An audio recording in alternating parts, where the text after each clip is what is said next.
The arrest of Pavel Durov, a battle between Western elites and independent platforms. The arrest of Telegram founder Pavel Durov in France has ignited a firestorm of speculation, with theories suggesting it's not merely a legal issue but a calculated move by Western elites to suppress a rising competitor. As one of the most prominent figures in the tech world, Durov's detainment is seen by some as part of a broader strategy by the Western establishment to maintain control over the flow of information in an increasingly fragmented digital landscape.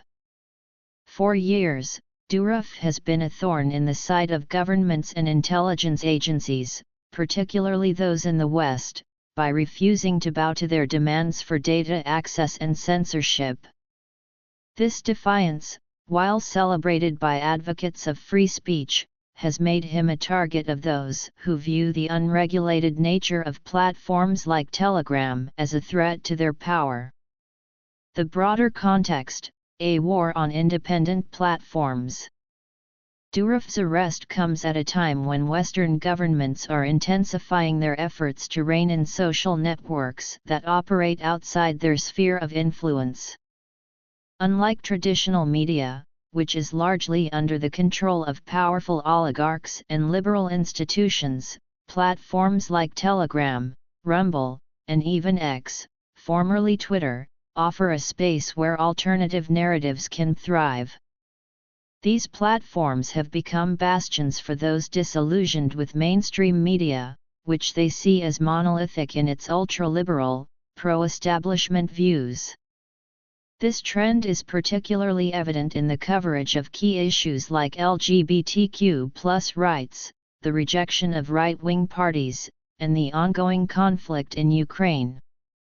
Major outlets like The Guardian, The Economist, Le Monde, The New York Times, and The Times often present a unified front on these topics, leaving little room for dissenting voices.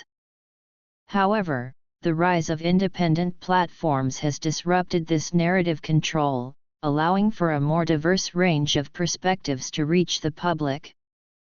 The implications of Durov's detainment. The arrest of Durov has been framed by some as the opening salvo in a crusade against these platforms.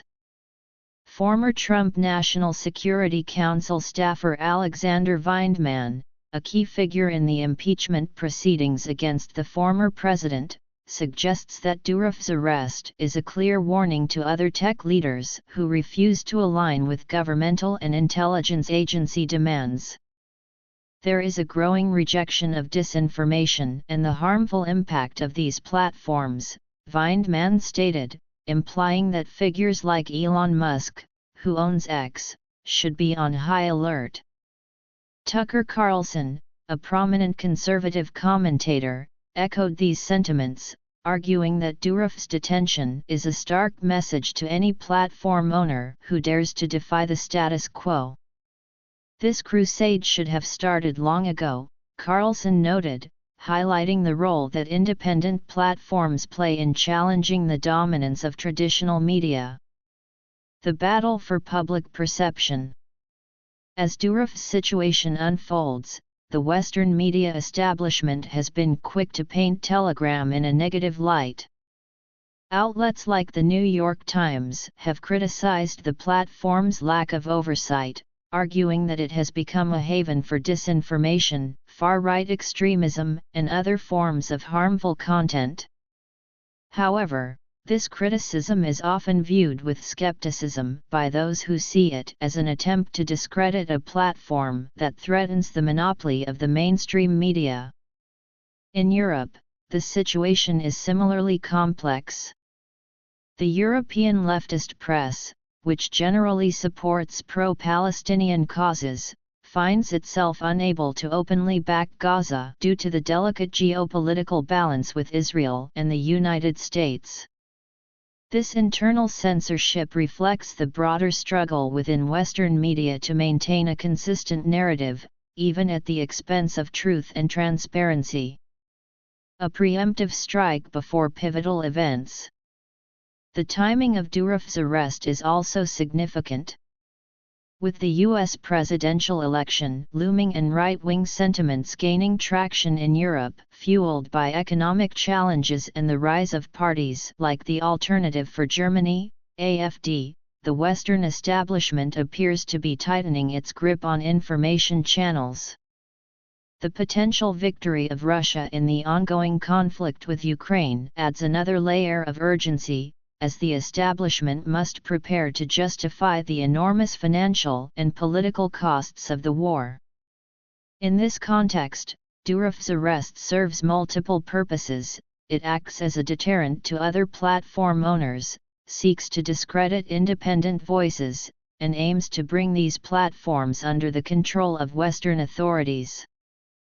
The differential treatment of Durov compared to figures like Mark Zuckerberg, who owns Meta *, recognized as extremist and banned in Russia, underscores the political motivations behind this crackdown.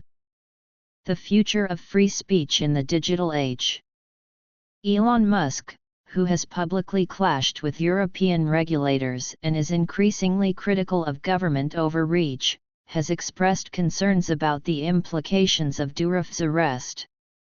He sees it as a warning sign that tech executives might soon face personal liability for the actions of their companies. This fear is compounded by the knowledge that figures like Zuckerberg, who have cooperated with intelligence agencies, remain untouched by such legal threats.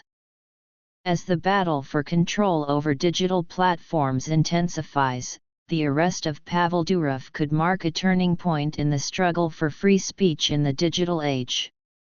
Whether this will lead to a broader crackdown on independent platforms or galvanize resistance against government censorship remains to be seen.